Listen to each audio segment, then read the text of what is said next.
What's going on, everybody? Welcome back to another episode of Coast to Coast. I'm Ronan Gaine. Joining me, as always, Chris Nambu. Thank you so much for making this your first podcast for NBA coverage.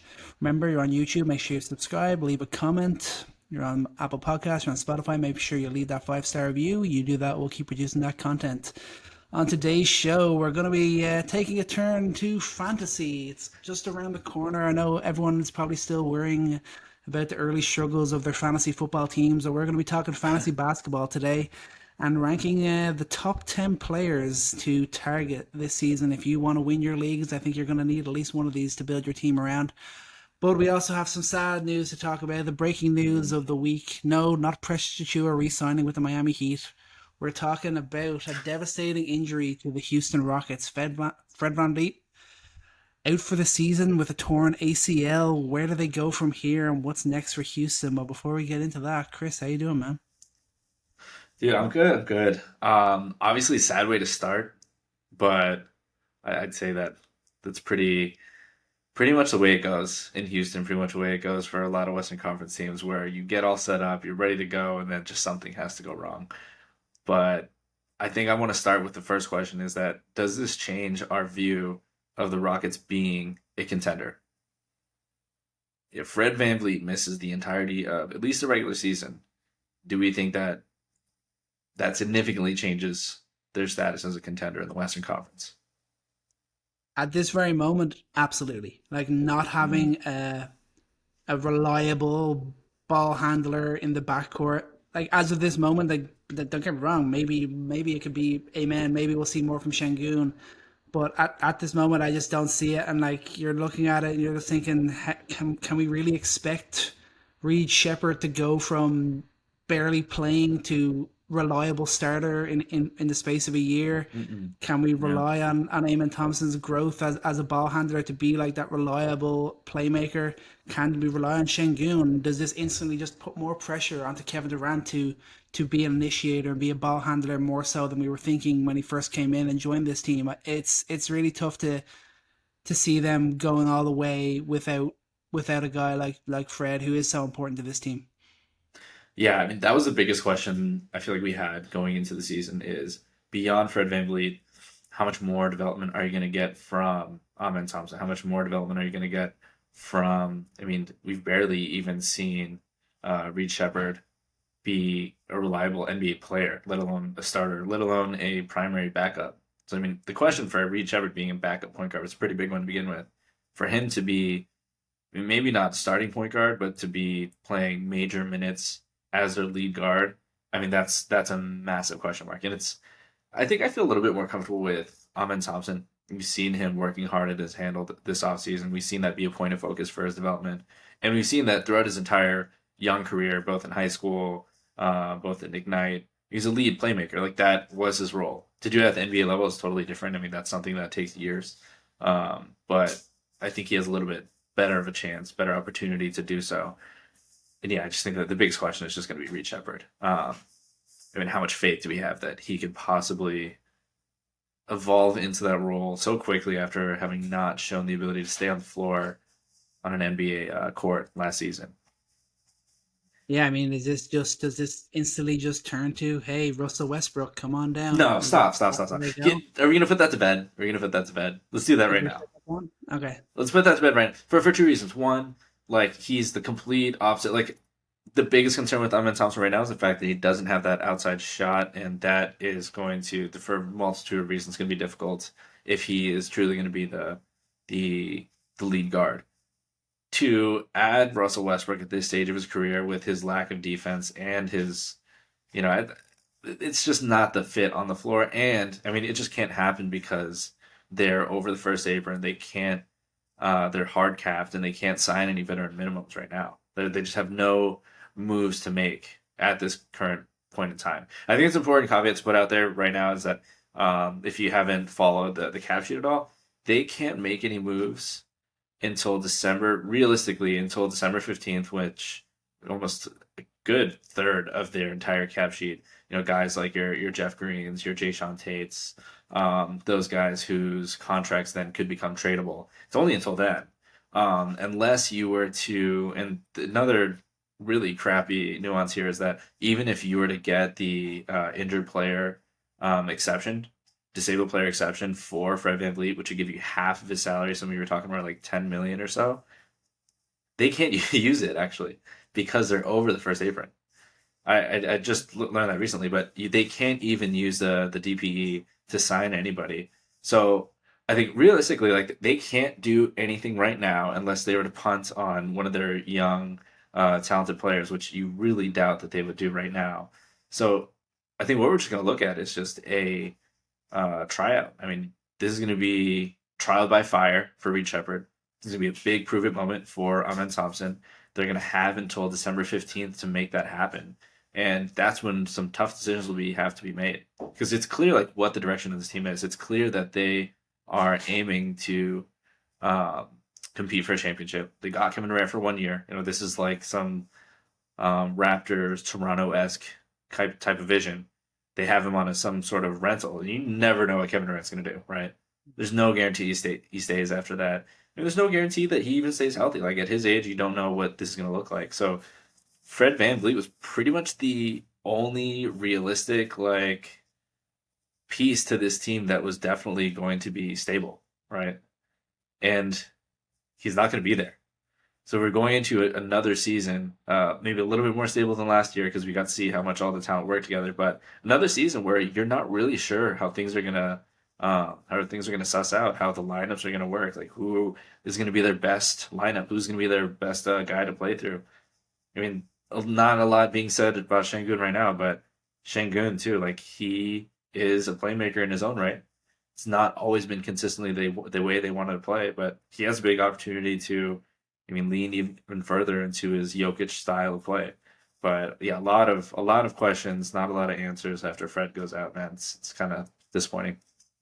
Yeah, we need. I think like realistically, if we're looking at Houston right now, say you're looking at the roster they've got now, they're not going to make a move for a point guard. You kind of need to see Şengün kind of obviously maybe not reach Jokic levels of playmaking, but maybe reach like Sabonis levels sort of as a playmaker.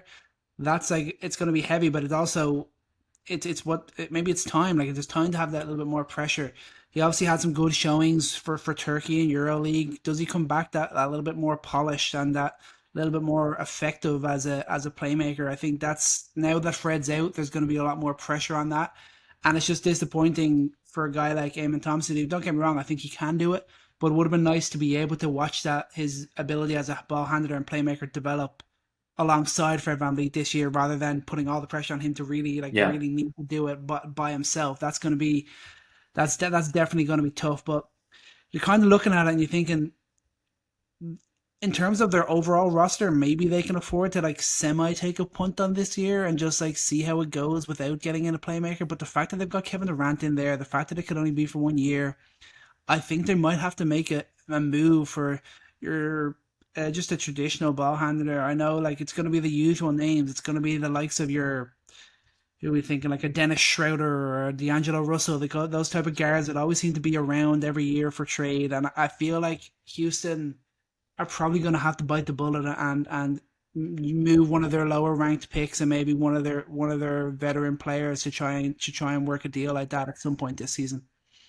yeah, yeah. They're obviously aggressive. This is why the Kevin Durant trade was so immense. The fact that they didn't have to give up draft capital, they still have draft capital. They still have the ability to make moves here. Um, I think that my last point on this is that I think this goes one of two ways, and it's for better or for worse for Reed Shepard, who could be the answer to everything for this team. Because Fred VanVleet was going to be there forever. You know that he wasn't going to be there when they win a championship. I feel like there's that feeling. I don't know. Like at his age, as he was slowing down, but he was the exact kind of player that you needed. And Reed Shepard kind of emulated that possibility that maybe he was going to be that future. I think if he shows up from now to December 15th and he even survives, even if it's like, if Reed Shepard can be viable, if he can provide 75% of what VanVleet provided, that is such a win. But I think Yeah. I'm very afraid that for what we saw last season, for the amount that teams targeted him when he was on the floor defensively, I'm afraid that this might be a season where trial by fire just burns them out. And how many young talents do we see get put in the wrong positions at the wrong time? And you always have a question mark of how could they have developed if they hadn't had that sort of tough position. Now, I think it's really on Udoka. I don't know. Udoka is very much a tough coach. He knows what he demands and he demands it. And if you can't do it, then he's going to pull you off. And I think that's how they've had a lot of the competitive nature they've had. But they have the players to make up for his deficiencies. But will Udoka necessarily allow him to have that sort of reign, or is it going to be a lot of Aaron Holiday time? So I think Aaron Holiday is a good player. They have not had to use him a lot, but I mean he's a serviceable guard. He's a good shooter. He's a good scrappy defender. He's not going to be the same level of VanVleet on the perimeter like that, but I think he provides a lot of that. And if it's going to be a lot of like Aaron Holiday time and a lot of Reed Shepherd watching, that can be tough because then you start to ask yourself like, was that third pick overall? Is he going to end up being nothing if he can't even provide NBA minutes in his second year? We'll see. Yeah, no, it's going to be super interesting to watch Houston now. Houston were already an interesting watch just after making the Kevin Durant move, and now it's going to be even more interesting, especially because like you said, there's kind of like a clock on it, like up until that December mark, where maybe then they can look to make a move. Will they be in a position where they're desperate to make that move, or will it be a luxury whether or not they make that move? It's going to be super interesting to keep an eye on that, but wait and see how that plays out. But let's move on. Let's talk some fantasy now. I'm super cocky when we're talking fantasy because I did win our fantasy league last year, and a couple of the names on my list here were in my team. And now I'm trying to think about who are going to be my keepers this year and little different things like that. And it's tough, but we're gonna do this almost in like a snake draft sort of idea. We're each gonna like name who we think is gonna be the number one player. Then we'll go back and forth, and until we each have our top 10. And Chris, you have the floor. Do you think will be the number one player in fantasy this year? I think this has to be the easiest pick, in my opinion. But the player who fills it up, and this may depend. Let's add a little caveat. I'd say most of this will be focused in on category type rankings instead of points.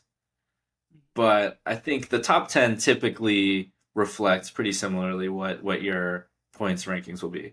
But just to add that caveat, Victor Wembanyama has to be your number one pick.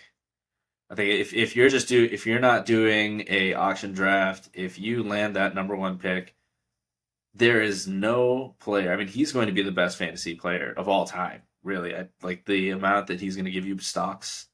His efficiency is only going up, as we've mentioned earlier this summer. We've seen his efficiency at the rim get better. We've seen his efficiency in the mid range get better. We've seen him continue to increase his 3-point rate.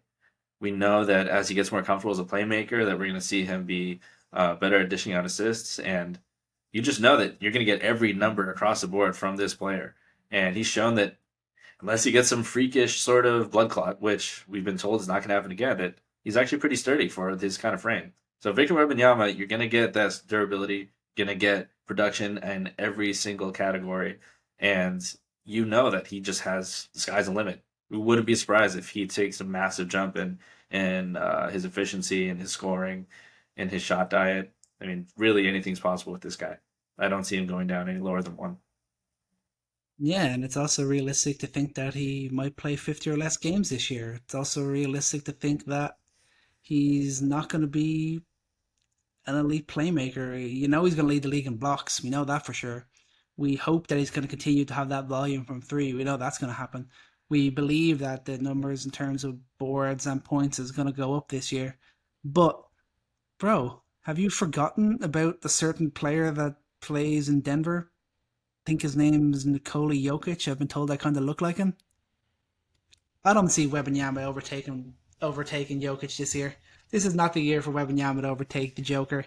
He's just coming off a year where he averaged a near 30-point triple-double. He's putting up threes. He nearly had averaged 2 steals a game. Very efficient in terms of field goal percentage and in terms of shooting from the line. poured in 138 triples last year. If you're doing totals on triples like we do in our league, like that's a great number for your center to get. Jokic is still the number one guy for me, and I just don't see in terms of across the board like Jokic. Wembanyama's not going to get close to the assist numbers that Jokic is going to put up. He's probably going to be similar in terms of rebounds. I still think Jokic will be better. And I still think Jokic will probably outscore him points wise as well, and probably efficiency wise too. So I really think that Jokic is the clear and obvious number one, even though that's boring because he's been that for what the last like 2 or 3 years. But it's just the way that it is. Yeah, I think it's clear number one, and I think there's no problem with taking Jokic number one. I think that the reason I'll stick with Wemby is that I'm not gonna even consider the 50 games or less. I mean, that you could say about so many players, and how many I agree years in with a you. row did we continue to draft Anthony Davis top three, number one, despite the year before having like realistic lower body injuries. There's not a whole lot that we can say about Wemby in that regard, but you're drafting a guy that took over 9 threes a game last season, and he hasn't even cracked over 35, 36% yet. And I think that we're going to expect him to be a league average shooter at worst. And we're not expecting him to go anything less than that volume. So the massive potential for him to be hitting like 4 threes a game, I mean, it's there. Over 4 threes a game, it's there. I think that's the big upside is a guy who's going to be clear defensive player of the year, who's going to be leading blocks by miles, is going to be getting steals, is going to be getting rebounds, is going to be hitting maybe 4 threes a game. Who knows? Maybe over that if he continues to take even more threes, if they give him more offense. Jokic, so in his regard, I mean, the amount of threes that he took last season, like that was impressive. That part of his game, we didn't expect him to continue advancing, but I think that's a safer pick. Jokic is definitely your safer pick, but Yeah, Wemby's a fun pick there. Jokic is the safe pick there. That's fair. yeah. That's very fair. All right. Who did you have at number two? Not the guy you probably think. I am expecting a ginormous bounce back from this player, and I think he's going to get right up there and come close to Jokic, and that is Mr. Luka Doncic. Oh wow. Okay. Okay. He's Talk me still through that. ranked number 5 in Hmm. fantasy last year. Like that's pretty impressive because considering the struggles he had with injuries, switching teams, and everything like that, and we all kind of felt that it was like a gigantic down year for Luka Doncic. But obviously, hopefully coming back skinny, hopefully coming back to his best. I'm expecting him to come close to, if not to match or even better, the stat line he put up in the 23-24 season where he led the league in scoring and averaged a near triple double. He was just shy of it. I think it was 9.8 boards and 9.2 assists. Obviously, 3 point volume huge with him. You know he's going to drain those triples. Yeah, maybe the turnover is a little bit of a worry, but he's going to have a great field goal percentage for a guard. He's going to shoot well from the free throw line. And I think there's so much pressure on Doncic to deliver, and I just don't see a world where he isn't back to being up there when it comes to the best fans players in the league. I still don't know. Probably Jokic probably still just a little bit ahead of him when we talk efficiency and rebounding and a couple other categories, but I think he could lead the league in scoring with ease, and I think he could average the best bones of a triple double with high volume of triples. Yeah. No, I mean, this guy, I think it went a little under the radar how much more efficient he was in LA than he was in Dallas. I mean, nearly 28, 8, and 8. And he jumped his 3 point efficiency from 35% to 38%. And that's no small feat. I mean, I think there were streaky times where like he was just not hitting his threes early on in the season with Dallas, and that's something that you just felt that rejuvenation in LA. I was a little bit worried with him getting the rim a lot less, and I think that if we're really believing his physicality in your league, if we're seeing his body and we're really believing that this is the year that that maintains, um, then I feel encouraged by that because I do want to see him continue to get to the rim because that's what really unlocks him as a player. I mean, his free throw attempt rate is still pretty high for a guy that's not getting to the rim as much, but I think that's when he really reaches his peak potential. So I mean, number two, that's high order. I mean, like above Wemby, I will say so. My one and two is Wemby, Jokic, but Luka jumping into there. If you're a big believer in him and his jump physically, in this offseason that you're going to see him be healthy, which we really believe strongly is like a measure of his physical fitness, then I don't mind that pick. But I'm curious. I'll just jump into my third then. My third is Shea. My third is Shea. So what Interesting. were you picking between Shea and Luca there? I was not. I think maybe I was sleeping on Shea just a little bit. That was my My, go-to. I yeah. guess I just read mine. Like at number three, I have the Greek Freak. I still think Giannis Antetokounmpo is Oh still up there as a man, fantasy asset. that's all right. We'll get into that in a second. But I mean, But like, Shea, talk to me about Shea. dude. I mean, Shea. I mean, your MVP. He Yeah. had a career high in points, almost 33 points a game, and I think the biggest point for him is the stocks. I mean, this guy is Hmm. not only scoring at a crazy level, but he's averaging nearly 3 stocks a game. The assist rate is still up there. He's still averaging over 5 rebounds a game. The free throw percentages are near perfect. His efficiency has gotten better, and not only that, but you know, you were kind of wondering, okay, with all these guys going around him, is his like shot selection, is he going to go down? Is he going to start taking a step back? He actually took the most amount of field goals he has in his career. And in terms of him taking a back seat a little bit, I mean, there were times where he played off ball and he got better at that. So that translated to him taking the most threes that he has in his career and averaging the highest percentage as an off ball catch and shoot, a 3 point shooter. And he had a career year from three as well. He shot 37.5% from three. So on the up and up, like in this late to his young career, seventh year, he's gotten better. He's developed more into his game. He's shown that he can be better even with other ball handlers around him. So I don't. It's really tough for me to not take Shea over Luca because you're getting that defensive output and you're already seeing that he's just as polished of a scorer.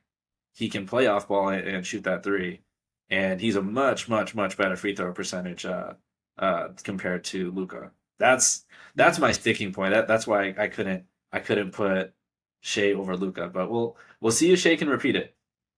That's interesting. I'm always like happy when it comes to fantasy to maybe sleep just a little bit on players who are coming off huge years like Shea came off of Yeah, and winning the title.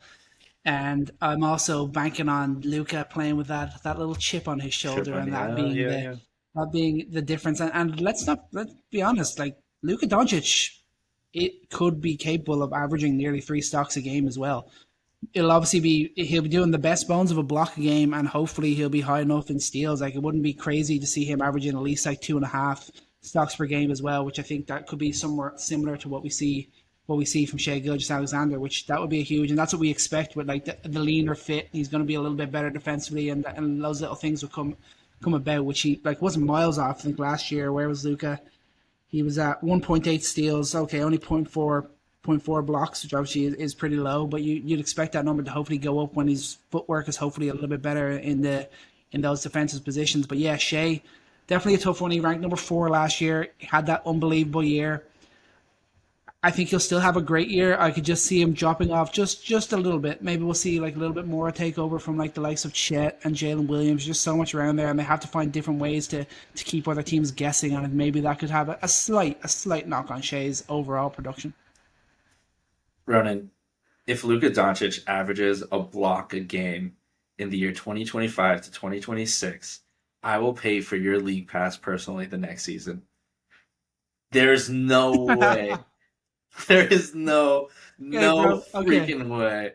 I I'll take that. mark it. Write it down right now. Yeah. Write it down right now. At 1:33, September 24th, 2025, I will pay for your league pass for a whole season if Luka Doncic averages a block a game this next season. That All would right, bro. that would be All something. right. Let's go, That would be Luca. something. Answer my calls, baby. Okay, what about Giannis? Like Giannis, Whew. like let's not forget, he's my number Yeah, I three. mean Like Giannis, this is a ranked good number spot two for him, last year. honestly. Yeah. This is like his He team. Like if it wasn't all on him last year, which it was, how much of it is all on him this year? Like he is going to have to literally do everything and then some to keep the Bucks in any way relevant. He's going to be their entire team. He's a guy that's going to average 30, 12, and 7 and shoot efficiently from the field. Yeah, we don't have the triples with him, but stocks absolutely there. there's obviously the couple of negatives, obviously with the 3 point shooting and the free throw shooting from Giannis, but the overall production from him is just insane.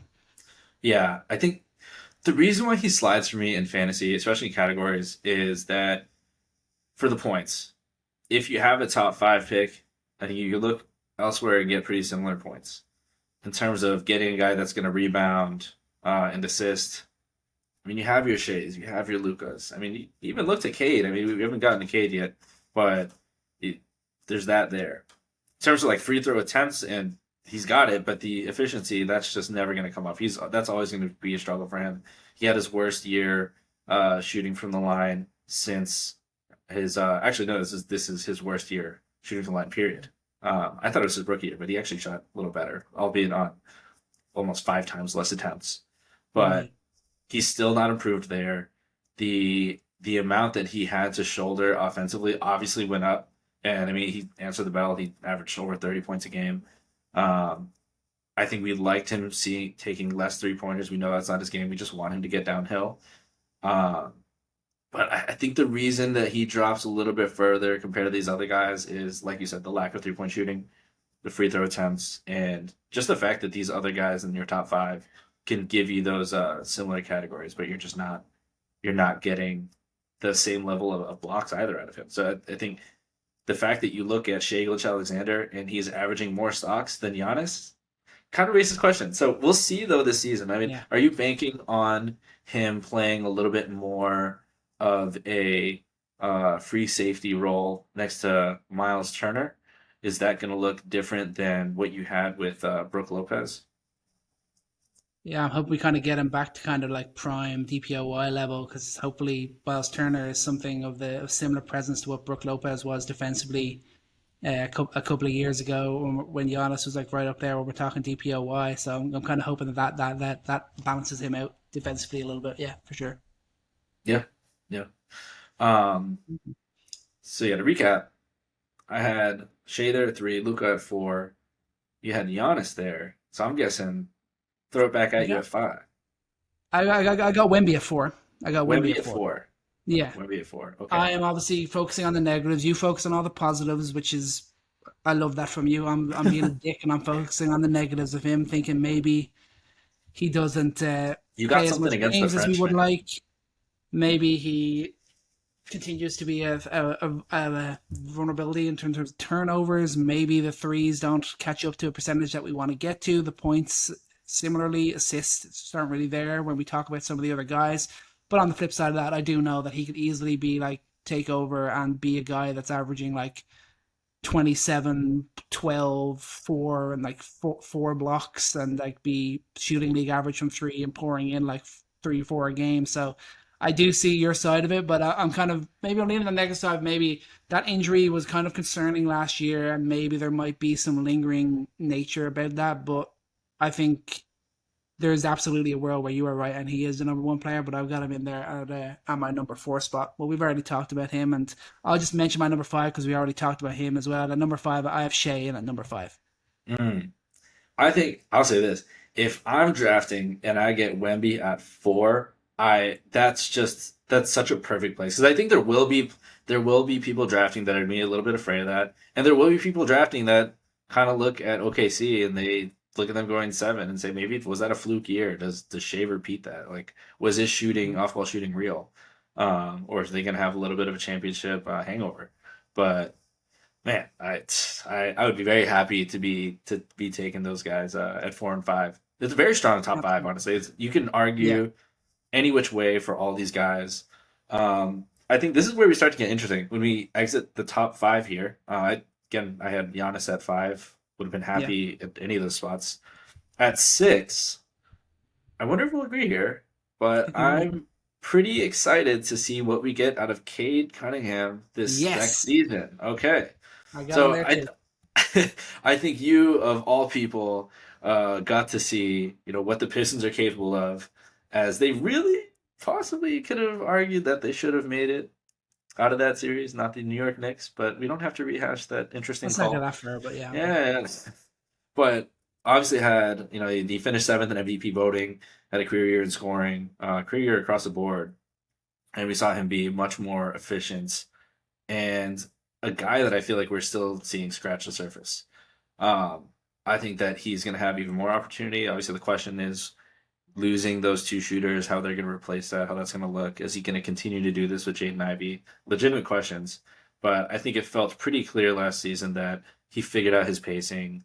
He figured out how he wanted to operate. And as the Pistons continue to grow around him, like that just really supported his ascension. And I think he's just going to be even better this season. I fully expect him to hit those marks in scoring. I think he'll continue to get better there.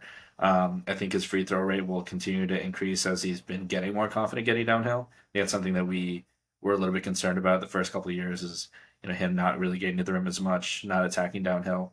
But as he's gotten more confident in that mid range, snaking pick and rolls and getting guys in jail, like he's going to continue to find success. Just having that like wily kind of Shea like scoring ability that he has.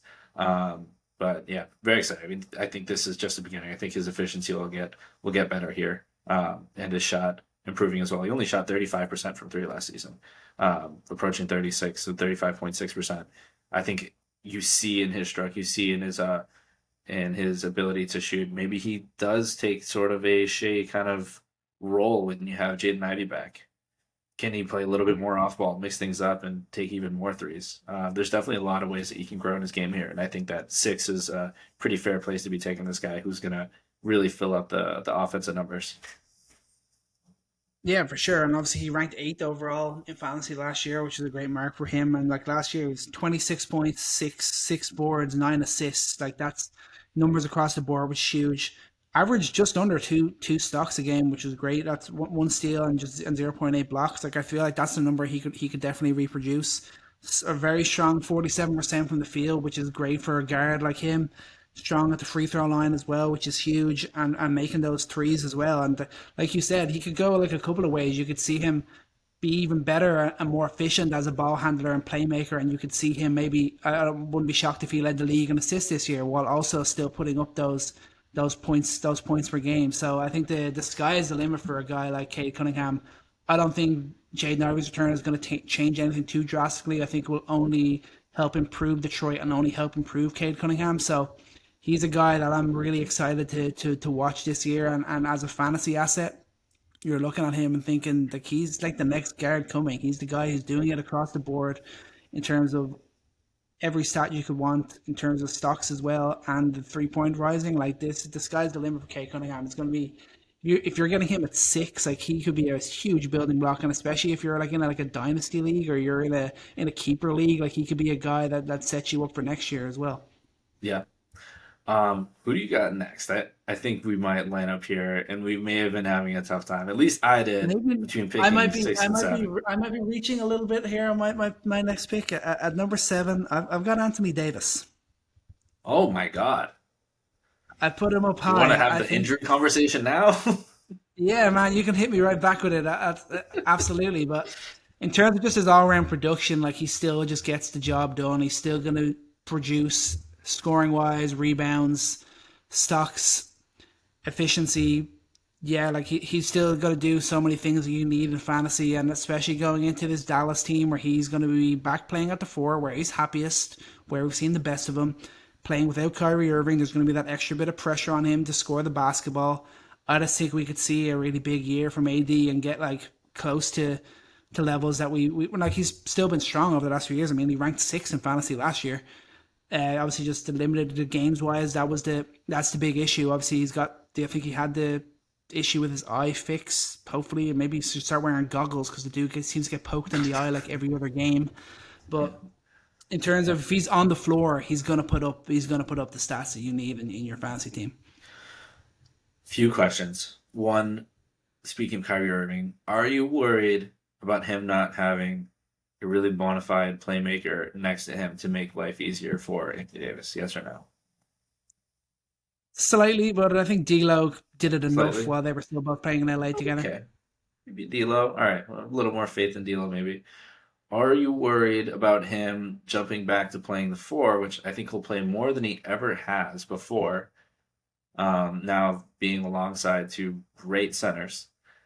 Are you worried about his shot diet taking a bit of a step back as he continues to try that mid-range game and trying to shoot a little bit more from the perimeter. And we've seen what we got from that. Or do you have faith that that's going to just come around? I hope that I believe that it'll come around. I think this is a guy that's been calling out to be playing the four over the last, basically since the 2020 title winning season with the Lakers. So this is his time to show up when he's finally getting his wish from the start of the campaign with the team, and I think that he'll show up to that. He'll match up to it. Okay. Are you worried about his rebound numbers going down? Also playing as a four. Slightly, but I still be shocked if he didn't average at least double digits. Okay. And are you worried about his health? Is that just not? Always, of course. It's Anthony Davis. Of course, you're always worried about his health. I think I the the negatives just outweigh the positives so much for me because I can think about how he can be a number one option. I can think about, okay, maybe this time jump shot Anthony Davis will come around because I mean it's definitely there. I mean if his you saw flashes of it in the bubble when him in the mid range, high post, when his jump shot was falling, it was just so impossible to guard him because you can't guard him down low and you can't really add that amount of pressure without him spinning out. Like there's just so much that his game opens up when that jump shot is falling. But we saw that year after year go down. And it's just kind of like, okay, because he's just an interior guy. We never saw that outside shot go down. So maybe I don't think it's impossible for players to develop their game over the years. And this is really his time to be, hey, like you asked for this. This is the best situation you possibly could have asked for, like being a true four. This is what you've wanted. Here you go. So that's possible. I think I'm just worried about like them not having a true playmaker alongside. I mean, I don't I don't know who's going to get him in those right situations. It's going to be a little bit difficult there. And D'Lo, maybe D'Lo's the guy. Maybe D'Lo. This is also another opportunity for him to prove himself, and maybe he has a prove it year that helps him. But I'm just worried about all those things on top of the injury risk, man. And maybe it's less now that he's not playing the center position. That's possible. That's also another way to counteract that. But I mean, he's a guy that also you would not be surprised if he ends up performing as a top five player. I mean, he's just that good. He's just that good. Him as a And help defender as well, like that. Like I'm gonna yeah, love to look at that. yeah. It's such a swing high, swing low for me that I'm worried that even if he's healthy, like is there an adjustment period where you're not crazy happy with his numbers on the boards, his efficiency, and you just want him to be playing a little bit more center so he's playing more efficiently, and that just doesn't happen because they just have enough good centers that he just won't have to and he'll get exactly what he wants. But Yeah, I we'll see. think like I'm looking at Anthony Davis right now and kind of thinking of him as like similar to what Christian McCaffrey was in fantasy football this Mm, year. Like that swing high, like he yeah. could be everything for your team, but he could also completely demoralize your team if you're taking him with a top seven, top eight pick. You know. Yeah, if Christian McCaffrey was like, hey, let me play slot. Let me not play my true position. Um, at 7, I can't believe you passed over your boy. I have Anthony Edwards. What's up Interesting. with that? Very interesting. I What's like up with? I need you to explain to me why you wouldn't pick Anthony Edwards here, because I think he's clearly still improving. Every year on year he's scoring more. You see that he's more engaged defensively. His defensive numbers continue to be solid. His efficiency is maybe taking a little bit of a dip in terms of his mid range jumpers, but he's taking way more threes. I mean, that's something he said he's gonna get better at. He went from 6.7 attempts to 10.3 attempts, and his 3-point percentage went up. Some of the best 3-point shooters in the league, and that's a fact now. Teams are gonna have to really adjust, and I think we see him get better year on year. We're not sure what that looks like, and I think as we see Mike Conley get older, is he going to learn to get better with those double teams? Is he going to be more of like a true like on ball creator, not just for himself but for others? Are we going to see his assist numbers get better? I think that he's one of the most, if not the most talented young player in this league that we think could be the next face of the league, and we've seen him get better year on year.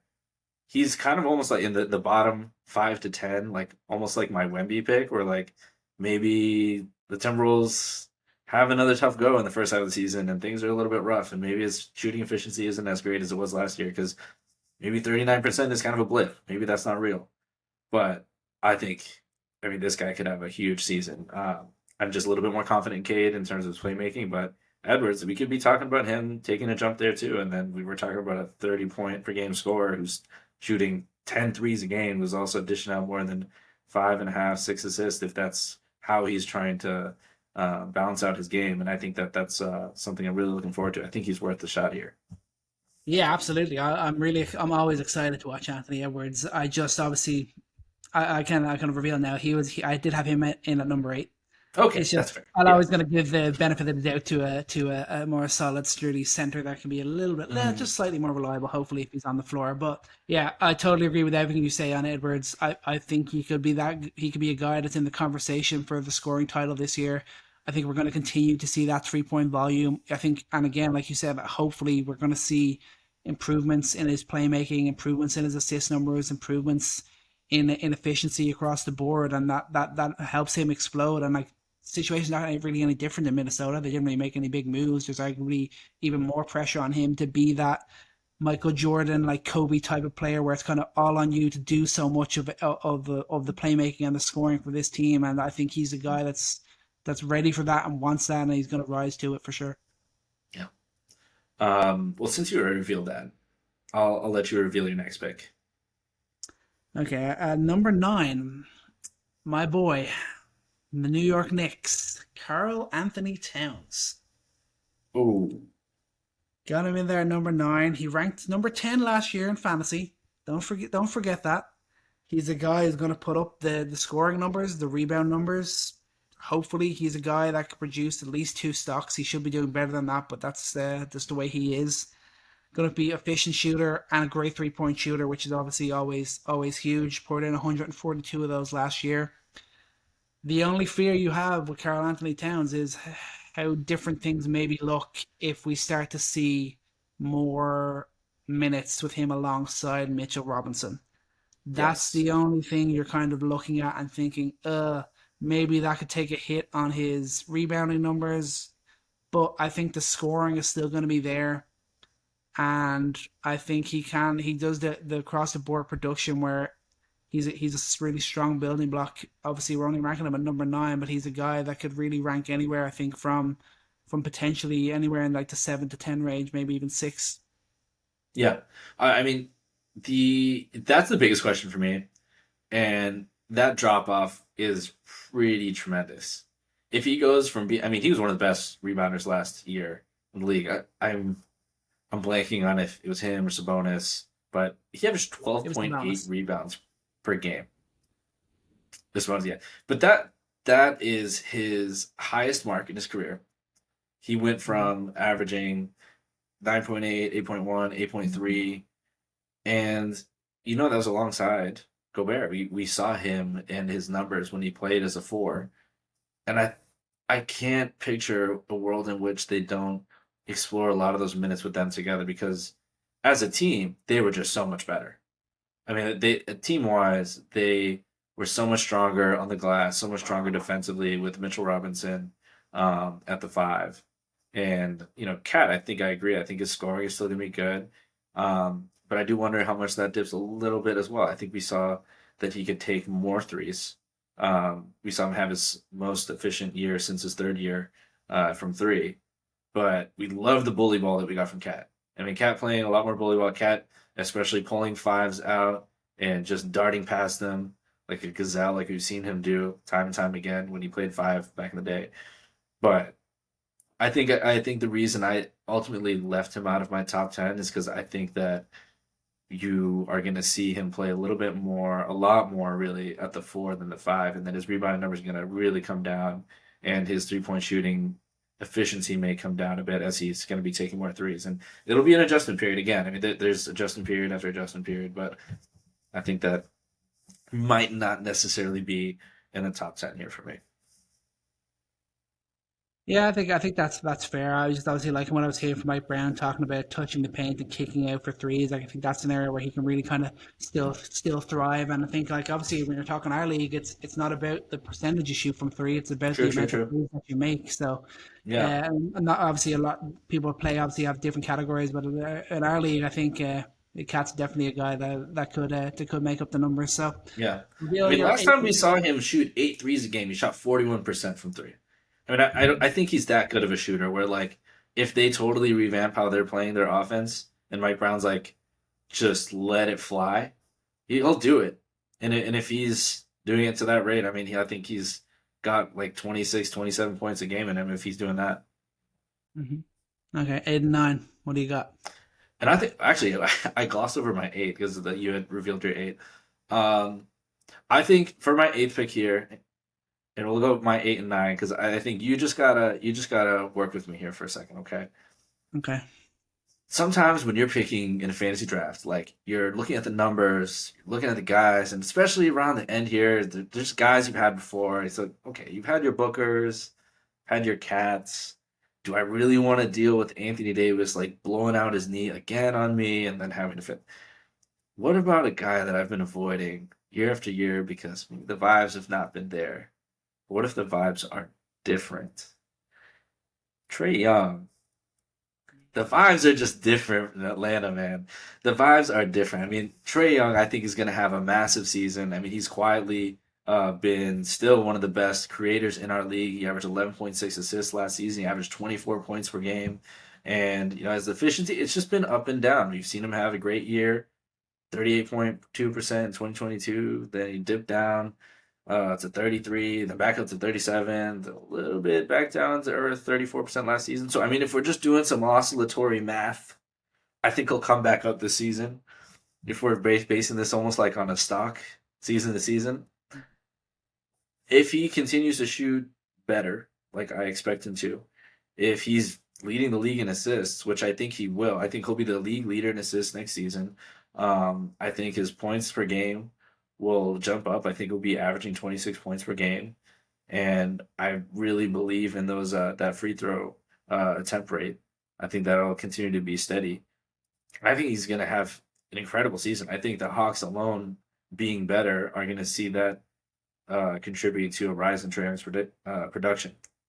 We're not going to be talking about his defensive deficiencies. We're going to see him in a lot more late game situations. I think just the vibes alone make me want to pick high on Trae Young. Am I saying that that's a smart pick? Maybe not. But if I'm going off of like how I'm just thinking, I won't be surprised next at the end of the season if Trae Young has returned back to a top 10 fantasy production. I think that's possible. I think that he still has it in him to get back to being a near 30 point per game scorer and still being as good of a uh, playmaker as he is for others, especially with how much more talent this team has.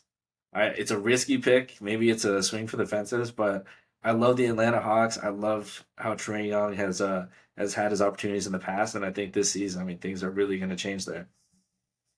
It would be a brave move, but I can confirm I had Trey Young on my team all of last year, and he performed great. So I mean, Trey Young is a worthy top 10 pick. He's a guy that I am going to have to make a big decision on whether or not I want to keep him for this next year. He's in that small group of players that I'm in having to decide between. I think I totally agree with you. I think we could see a career year from Trey Young this year, and that includes leading the league in assists. That includes getting up closer to top five, top 10 as a scorer in this league. And I think, like you said, the vibes are great there. This is the year where he should do all of this stuff. So I think he absolutely is worth a risk there.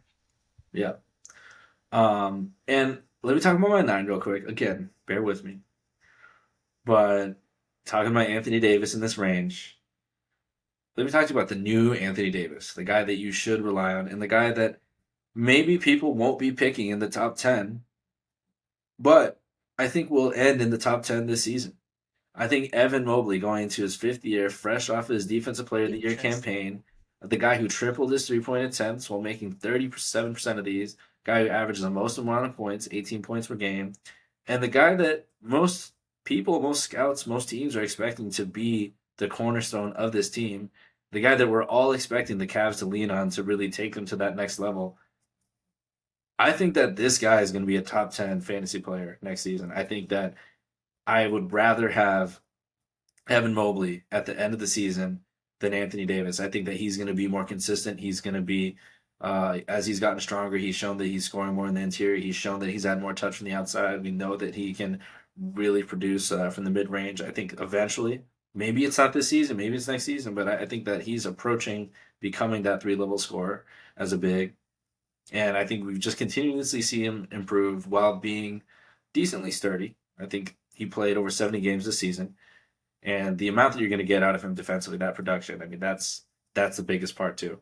So efficient, rebounding, really everything.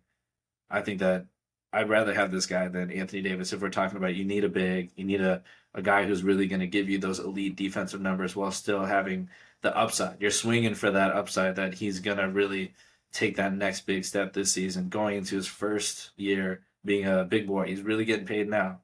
First year of his $225 million contract. It's time for him to show it. Damn, why are you saying these things? He's another guy I have on my team now. Like you're having to make me think so much about who my keepers are going to be. Like Evan Mobley, yeah, Your like I team had is him kind of last year, stacked, man. Yeah. and he was like, yeah, that's why I won, bro. Come on, he's a guy that really does deliver. Like he just does it everything solidly. He doesn't do anything exceptionally, but he just provides a little bit of everything. And I think we're going to see those numbers kind of go up across the board, especially. Obviously, we still don't really know what's going on with Darius Garland, so there might be a little bit more pressure on Mobley to score the basketball next year if Garland is not at 100% or he's missing more time. So I think that's a number we could see grow up. I think we could see him in the averaging 20 points per game. I think we could continue to see good rebounding numbers. I think, well, obviously, like you said, the stocks are going to be elite. He's such a guy that you want in your team when it comes to stacking up those steals and blocks every week in your matchup. But yeah, I mean, I'm hating you for bringing it up because it's making me have to think so much. But yeah, I love that pick of Mobley at number 9. Yeah. I mean, it totally depends how you're building your team here. Like, this is where these considerations come up. And the top five picks are just so obvious. It's like if you get one of those five guys, even top six maybe, then it's kind of no brainers. But here it's like, okay, do I want Karl Anthony Towns? Do I want a guy who's going to be giving me those threes? I think that's the thing that his value is really going to lean on because you know that maybe you're not going to get that same sort of production from Mobley, but it's those defensive numbers that I think that I keep coming back to. That makes me think that at the end of the season will be there.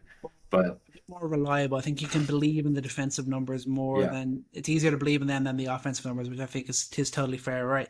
Let's round it out. Number 10. This is where I had my decision to make between Trey Young and my ultimate pick. And I went with this guy over Trey Young. Another guy that I had in my team last year, Mr. Devin Booker. miniatures. I Okay, am yeah. going to back Devin Booker to really thrive, having this team all back to himself. I'm not saying the Suns are going to be great.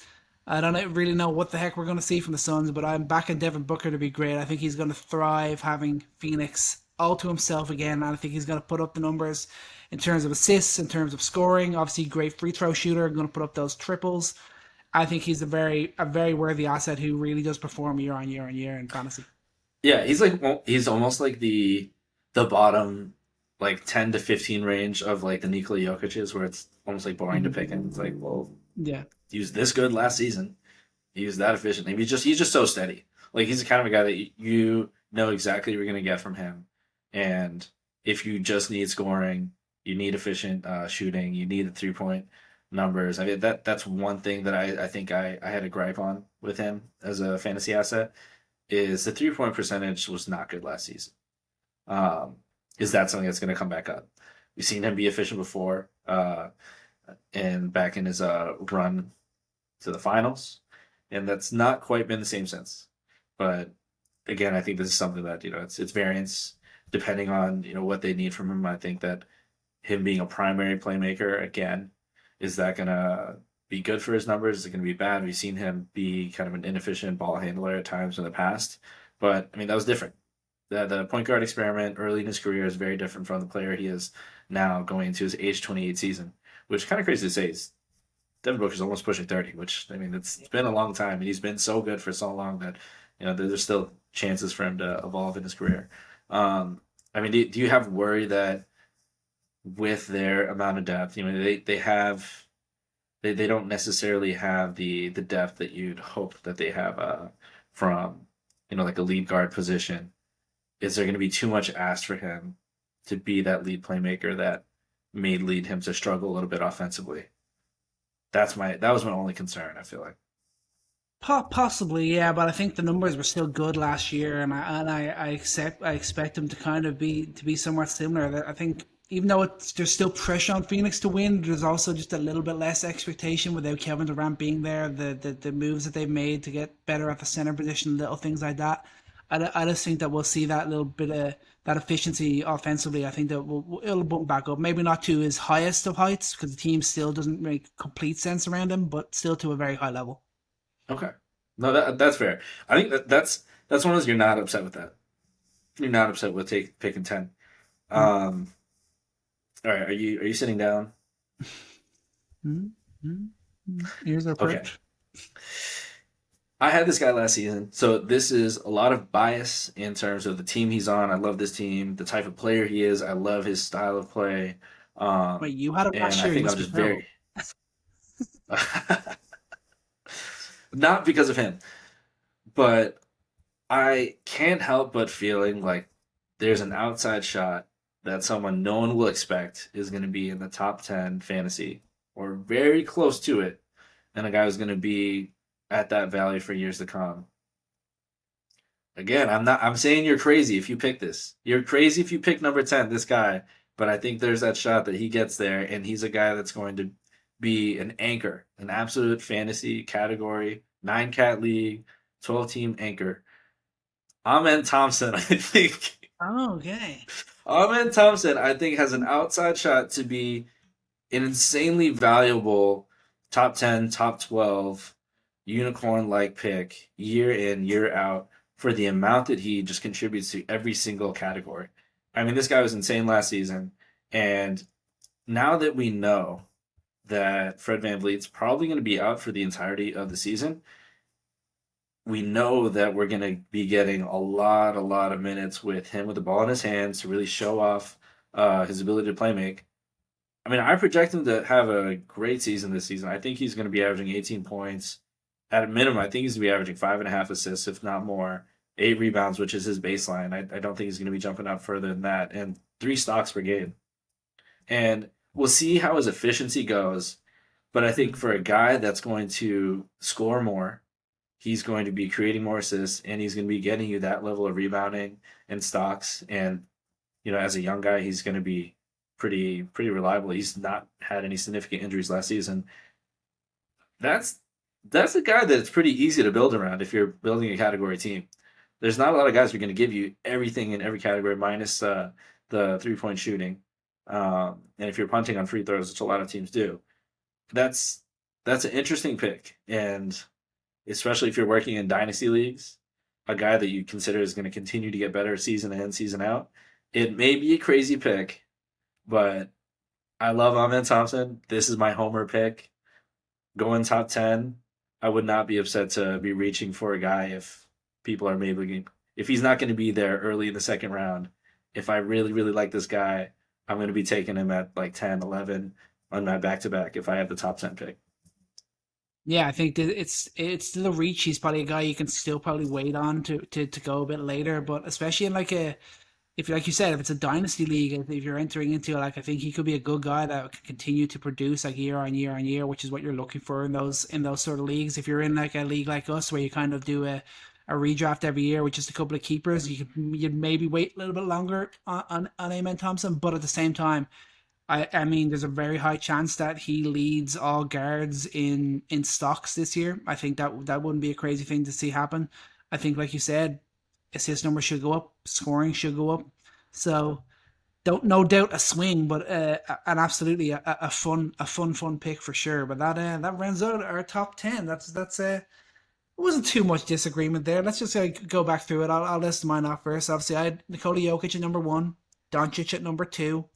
Giannis at number 3, Victor Wembanyama at number 4, Shai Gilgeous-Alexander at 5, Cade Cunningham at 6, Anthony Davis at 7, number 8, Anthony Edwards, number 9, Karl Anthony Towns, and then at number 10, Mr. Devin Booker. At Wemby, Jokic, Shea, Luka Doncic, Giannis Antetokounmpo, Cade Cunningham at 6, Anthony Edwards at 7, Trae Young at 8, Evan Mobley at 9, and your very own Amen Thompson at number 10. I'm not surprised at all that we only agreed on one, but I'm glad. I'm also glad that it was Cade Cunningham. And just before we finish out, just a couple of honorable mentions. I'm just going to throw out some guys here. I'm going to say don't feel bad if you have to pick these guys late in the first round. These are guys that could potentially fall somewhere in the 6 to 10 range over in overall fantasy rankings come the end of the year. First up, Alperen Şengün.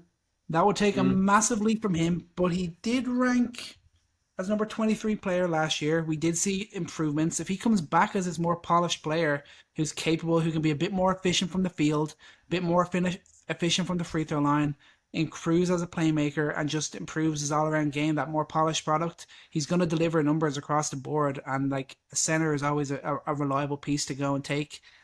Then next up, a guy who looked like he was going to really take the world by storm at the start of last year, but injuries kind of derailed that. Paolo Banchero, still ranked as a top 17 player in fantasy last year.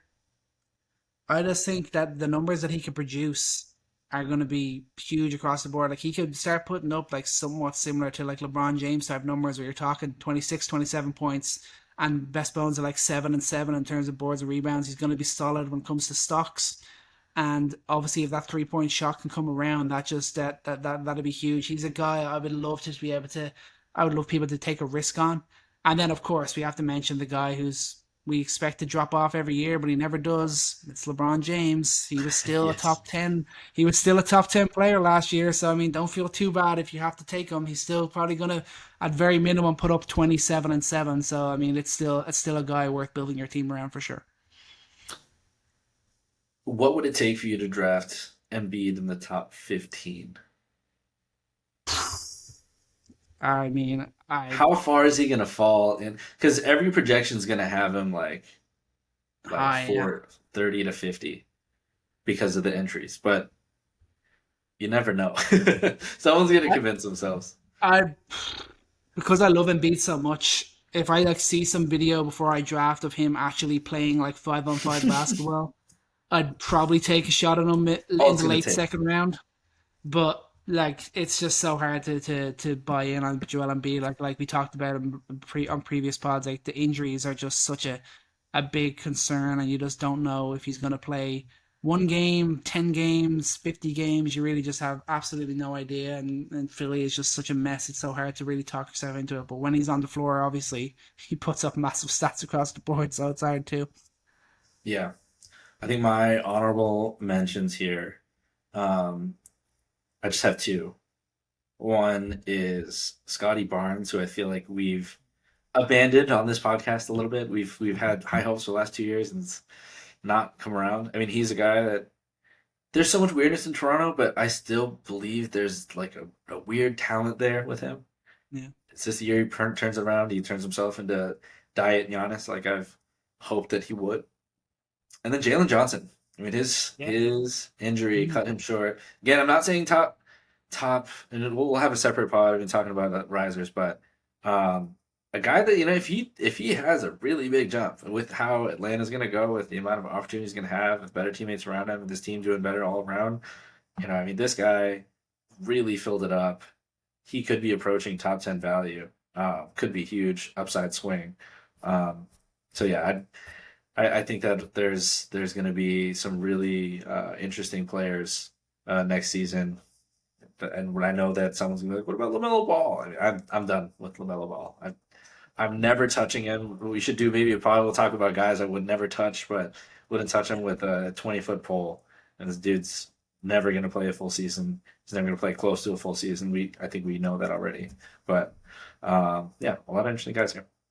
Yeah, no, there's so many guys that are going to surprise. There's so many guys that are going to underperform. We're going to get into it all. We're going to be doing positional rankings. We're going, like you said, we're going to be talking sleeper guys. We're going to be talking guys that you should avoid at all costs, especially in the opening rounds. But we're going to get into all that in future pods. But for now, that's going to wrap today's show. Thanks so much for sticking with us. And remember, we are everywhere on social media at Coast to Coast NBA. And most importantly, remember to take every shot and love every moment. Peace out.